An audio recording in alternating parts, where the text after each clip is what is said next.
So today I'll be talking about redesigning Slack. So before I get started chatting with you about Slack, I want to give you a bit of background into one of the first opportunities that I had as a designer to really drive sort of a business impact at a company. So I worked at Adobe for about 10 years. It's where I started off my career.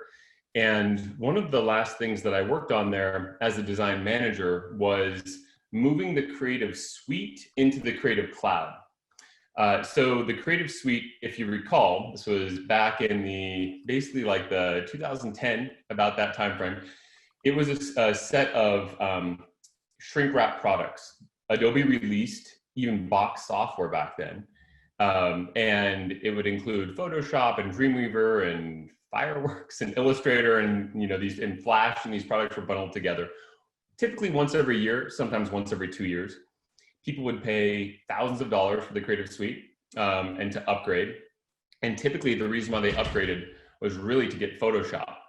And so Adobe knew that. And so in order to essentially get upgrades, Adobe would make sure that Photoshop had all the latest features. Now, what ended up happening, though, is that many of the products' usability issues were sort of like swept under the rug, because what was most important for each of these releases was that you had these big, really new flagship features versus taking care of some of the existing sort of like smaller but important usability issues across the way. So fast forward to the Creative Cloud, it's a subscription-based model. And when Adobe moved into that model, it took a lot of hard work. I was one of the lead sort of designers on that project and leading a team of folks as we were moving towards the Creative Cloud. Well, the Creative Cloud subscription model is a much better way to sell software. And once you subscribe to the Creative Cloud, it's $50 a month, I think, you get not only all the products that were in the Creative Suite, but you get everything else that Adobe has been working on, all new products into the future, all products across mobile, etc. It's been great for Adobe's bottom line. Their stock has gone, I think, from $60 to now it's around $400 since the launch of the Creative Cloud. But more importantly, from an experience perspective, they've been able to focus on more of the smaller, more sort of incremental usability issues and fix those, because they're no longer beholden to this year cadence of big mega releases. And they no longer need to necessarily have that massive flagship feature in Photoshop.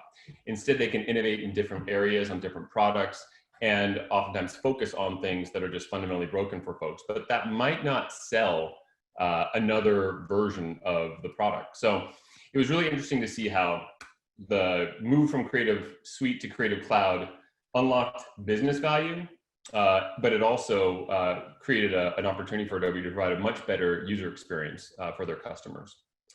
Okay, so that was a pretty big launch, and sort of similar in size and magnitude was the redesign of Slack that we did, at least for Slack as a company. So I'll tell you the story of essentially the biggest redesign in Slack's history, which we launched a few months ago. Okay, so first of all, here's the situation. Slack, when I joined, had grown in a way that was relatively unmanaged and unmaintained.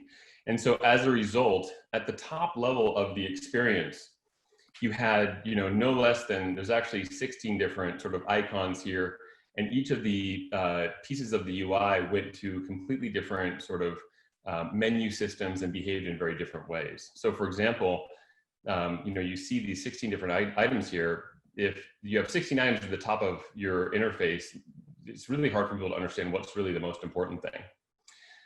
But even worse, when you clicked into the various items at the top level, then boom, one level deeper, we had these menus which were pretty confusing and fairly overwhelming for our customers. Okay, so our goals for this redesign was to make it a simpler experience for folks. We want to make it more predictable as well. If you're clicking on a certain menu item, certain item, you want to make sure that the result of that is something that people can predict, because predictability leads to a greater level of trust from your customers in the experience. And then lastly, we wanted to lead towards more successful teams. And so within Slack, more successful teams is really about ensuring that people are engaging and messaging more. All right, so some of the challenges that we faced along the way. One of the biggest challenges was the fact that the team had tried to do this before a number of times. And so there was a legacy within the organization of trying to advance the interface forward.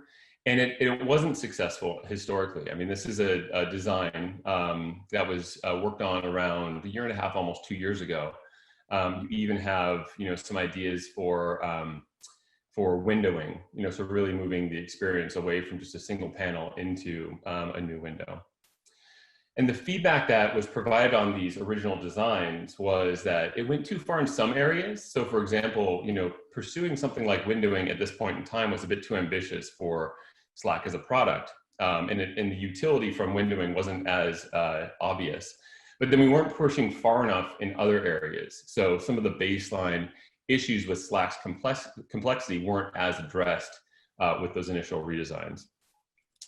And so in the face of this, it was somewhat of a challenge because the team had tried to do this before and they had spun up a lot of effort to do it and it hadn't worked out. So when we kicked off this new project, one of the, the main goals that I had as one of the leaders of the project was really to motivate the team and to get us excited about getting back into this type of project. The other one was about actually understanding one of the most important stakeholders in the project, which was our CEO. And so I had to spend some time working with Stewart and really understanding his way of thinking and spending time understanding his perspective on design. And he's got a very sort of deep and opinionated perspective on the design. He's been doing design for many years. And this for me was an important sort of step and also a sort of a learning lesson that when you're launching into such significant type of project, you need to know who your stakeholders are and make sure that you are aligned with them. The other one was me really trying to sublimate my ego, as the head of the design team, I have a certain set of opinions for how we should do design and how, what good design looks like. But within the context of Slack, we're really trying to focus on making a product that our customers truly love. And so it was really this process for me, sort of increasing my level of customer centricity and really focusing on delivering a great experience for our customers in the face of, what I might think is a good design. We're really at Slack trying to be as customer focused as possible. We have our opinions about what it means to provide the right solution, but that opinion is really based on all of these inputs that we get from various points of information, customers being one of them, internal users being another one. And so I really need to channel that information and help the team along. So the approach that we took was to set up a series of principles. The first one was don't make people think.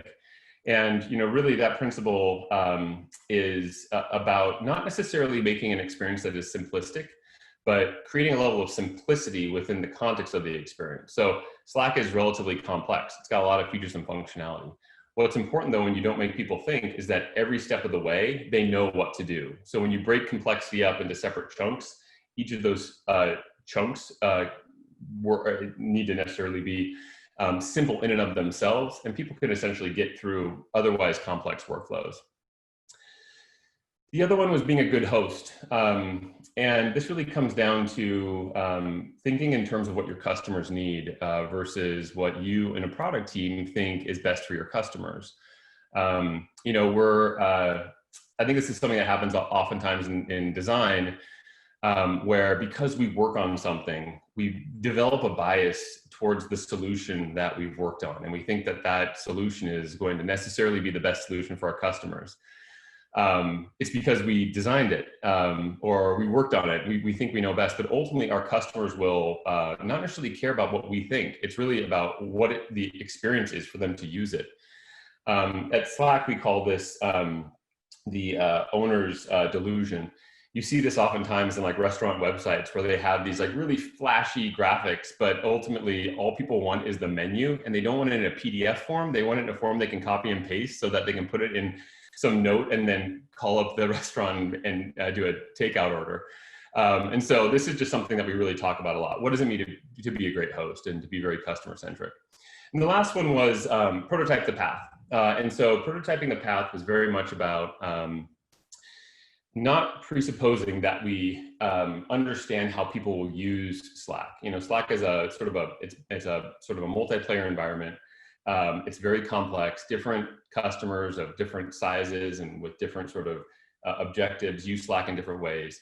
And so what we found is that by turning ideas into prototypes in live code as quickly as possible, we've been able to get better feedback as quickly as possible from internal teams as well as the people who use Slack on a regular basis to get their work done. So with those guiding principles in place, we put together the team.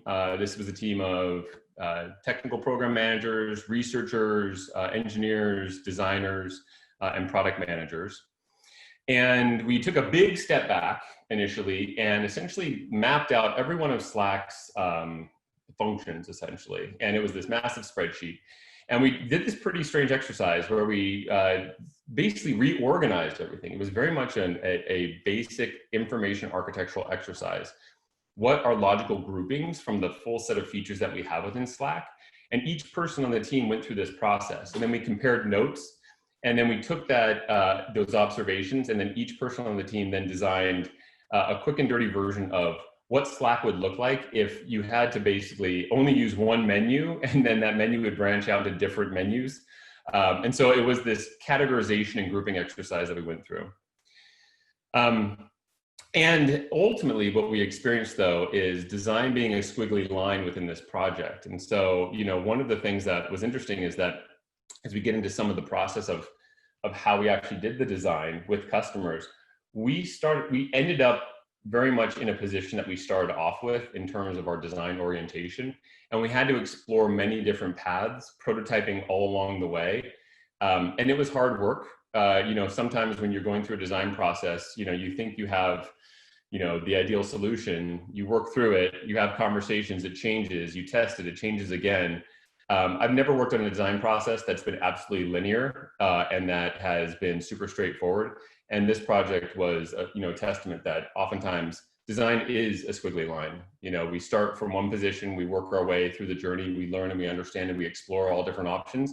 And oftentimes we might end up in a different position, or we might end up back where we started because we've explored all options and we know what doesn't work as much as what does work. Okay, so let's get into the solution. So here is an example of some of the options we tried. We tried different configurations for how the sidebar might work. We had different simplifications for the workspace header. We tried different sort of positioning for the search interface. We tried putting action buttons in different parts of the design. So these are a lot of different sort of alternatives that we built and we tested with customers. This is where we ultimately ended up. We've prioritized search at the top of Slack, and then we've got a ability to compose a message that's up front and center to keep so that people message more. And then we reorganized the sidebar in Slack as well, and we simplified the header. So if you use Slack today, you're probably very familiar with the experience. If you've used it for a year, you're familiar with the experience before and after the redesign. But here's a view into how we collaborated with customers. So first of all, we use shared channels, which is within Slack, it's a way to essentially create a channel that's shared by, in this case, it was us, and a group of expert Slack users across a set of companies. And this was a really fantastic way for us to get really close to our customers and get almost like real-time feedback from them. And I'll share a few of the conversations that we had with customers. So here are some examples. Sarah, who is in this, what we call the Slack Champions group, said, you know, I would prefer more visibility of the number of people in channels rather than it moving into a hidden area. I find it useful to see how many people I might be blasting a message at. And so this sort of shows our path here where we started off with the original channel header, which is the first one. You can tell that it's obviously very complicated. Then you get to the next one, which is essentially a very pared down version of the channel header. And then based on feedback from people like Sarah, we moved up into the third one, which brought back some of the items that we had removed. You know, the feedback that we had received is that when you get into a channel, you're oftentimes curious how many people are there. So you know what type of conversation should be there. And if we remove the people from that channel header, people didn't have that confidence when they entered in. So another one, Sean says, I'm a fan of the new top bar search. It communicates far more effectively that search transcends whatever channel or chat that you're in. And then Freya, who is also in the Slack Champions group, says, well, I agree with the folks above. She's commenting on this thread. I really don't like the top bar. I don't see any need for it at all, and it just takes up more space. So what we were seeing is these like internal dialogues between people outside of Slack who were talking about the redesign as it was in process. And it was fantastic from a design perspective to be able to not only engage with those customers, but to see them engage with themselves. Here's another one. We're talking here about this little pill that surrounds dates. Grant says, I'm not really sure how I feel about the new date display in channels, floating circle versus line separator. And then you see people sort of like commenting here, you know, team separator because floating things cover content. Alex says, I like the new look. It feels more consistent with the brand. And then Johnny, one of the principal engineers on the project, is basically commenting and saying, thanks for the feedback. We're iterating on this, prototyping all along the way, and we'll have some refinements for you. And then some more comments, and Johnny saying tweak, tweak, tweak. And we did. We literally deployed refinements very soon after that. It was like the next day. So it's really interesting to get this bi-directional feedback almost in real time. You know, we of course tested with users. So it wasn't just getting feedback from these champions. We tested with new users in real life to understand how it worked for them. And we learned things like on the left, when we exposed all of the items in the sidebar, new users had a really hard time understanding what Slack was for. We actually did some things like moving the people browser and the channel browser, the apps and the file browser into this main sidebar and make them more prominent. Well, that actually confused new users. They didn't know what they were for. So we ended up, and the other thing that was a challenge here is that the compose button, which is at the lower left hand of the sidebar, was not discoverable. People just had blindness towards it. They couldn't see it. So we basically made the sidebar simpler, and we moved the compose icon up into the upper left, and it was much more usable for folks. And no wonder this is where oftentimes compose icons exist in most apps. So we got that feedback. We also learned things from usability testing, like the fact that people right-click, which seems fairly obvious, but Slack previously didn't actually have right-click menus, so we added those. And then, you know, one part of this process that was really important is we wanted to make sure that Slack feels wonderful. So, you know, our mission is to make people's working lives more simple, more productive, and more pleasant. And that more pleasant part is really important to us. We know that many people who use Slack, especially now in sort of this remote working world, are spending the majority of their day in Slack. And so we really want to make sure that Slack feels as comfortable for them as possible. And we think about like cognitive ergonomics when you're using Slack. So for example, we cleaned up all the icons, which is sort of a no-brainer. We also did things like made some slight adjustments to the visual design of some of the UI components and the experience. But one thing we also wanted to invest in is new themes. And we heard from a lot of people that they like to sort of brand Slack their way. And so here's a series of themes that we created, just different types. One of this is called, I think, Lux. Here's Banana. This is one that I actually used for quite a bit. It's called, it was called Tutti Frutti internally. We ended up calling it Sweet Treat, but I actually found like this was soothing on my eyes, and I still use this on a regular basis. So these different types of themes really help people personalize and like make Slack their own, which was important. So let's get into business outcomes here. So when Enrique started, he talked about this quadrant. Now, I'm not sure if everybody's able to see the quadrant when we first started out, but here is the quadrant. And so in terms of some of the business levers that like this redesign actually pulled, so the fundamental goal of the redesign did not necessarily have a business-oriented output. Like we weren't focused on necessarily like selling more seats of Slack. We did, though, care about people more actively engaging in Slack and messaging more. Okay, and so in terms of the direct impact on this first quadrant, saving money and direct impact, it had an impact on support and services. We saw our customer support tickets go down. So Slack is a software as a service. You know, it's different than something like Twitter, which is more consumer oriented. Slack has a pretty deep customer service team that fields requests from customers on a regular basis. And by simplifying Slack, they had, you know, on average in certain areas, fewer customer requests. So that was a benefit for them. In terms of saving money and indirect impact, in terms of training time, we heard from some folks in the team who contact our customers directly and work directly with them that the training time for customers was accelerated. in terms of making money and direct impact, while we didn't see, like we couldn't correlate exactly the redesign to specific sales deals that were closed, we did hear from a number of our salespeople that the simplified experience was something that their customers were looking for us delivering, because Slack was perceived as too complicated for many of their customers. And so this sort of eased some of those sales deals.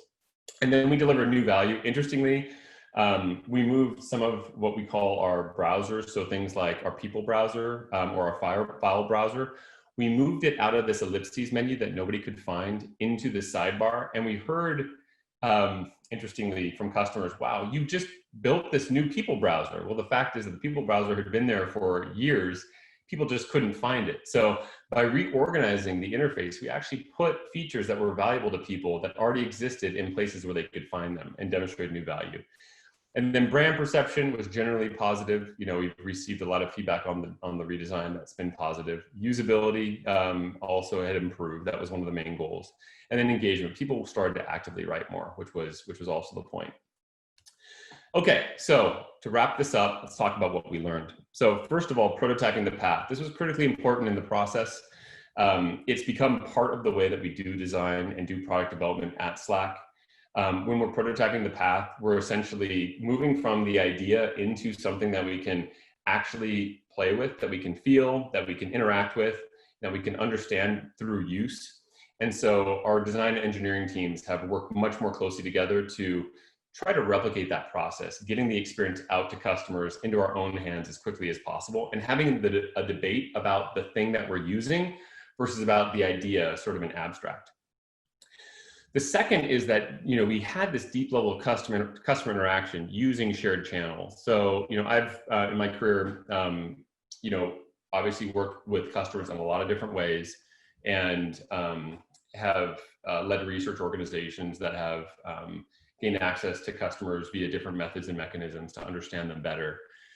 Working within shared channels has been really a real game changer for us, because this is the first mechanism, first tool that has allowed my design teams to essentially directly connect with customers almost in real time, and have real-time conversations. So instead of making a change and then lobbying over the fence and then contacting customers later, this is real-time directional feedback that we're getting from them. So that's been a pretty unique way to develop product. And as a result of this, interestingly, we had this, I'll get into this in the next point, but this is it. So we basically learned that you can't make everyone happy, but you can at least understand everyone mostly. So we had these various data input sources. So we had sophisticated users who are in the shared channels. We had early stage users who were people who use Slack, but they weren't as sophisticated as some of these sort of Slack champions who use it on a very regular basis. We got feedback from them via shared channels. We tested new users, and then of course we had Slack employees providing feedback. And so what this means is that we actually had fairly good understanding of how people would use Slack, both in terms of where they would have a positive experience with the new design, but equally as important, we understood that this wouldn't necessarily make everybody happy, but we had this shadow metric that we wanted to have almost 100% understanding of where people weren't happy, why they might not be happy, and what might they have complaints or concerns about. And we actually got that information. We gave that to our customer support team. And then as we rolled out the experience, it turned out that we were actually pretty close. When people did have a concern with the redesign, we actually could predict that concern. So this was the first time that I felt like we had, in terms of a redesign, a relatively complete perspective on the impact, both good as well as potentially not great. Every redesign, you know, people will have concerns and people will be, you know, excited about. And so this is sort of the nature of the work that we do. And then lastly, the work is never done. So we are continuing to iterate and update the experience, you know, from a sort of a business perspective, just like with Adobe, you know, when we brought the Creative Suite into the Creative Cloud, it enabled us to iterate more quickly and oftentimes in smaller parts and important parts within the Creative Cloud set of apps. Well, within Slack, now that we've got this redesign out the door, we built up this muscle and a cadence to be more iterative in terms of the redesigns that we do now. And so in response to more people working from home, for example, we're up-leveling your presence and your user avatar, and we're putting those in a place where it's easier for you to see your presence and set your status. So this is just one change of a number that have started to roll out. We've already got a 1.1 of the redesign out, and we're soon going to be releasing a 1.2. Okay, and so that's it for me. Thank you, everybody, and looking forward to chatting with you after Dantley is up.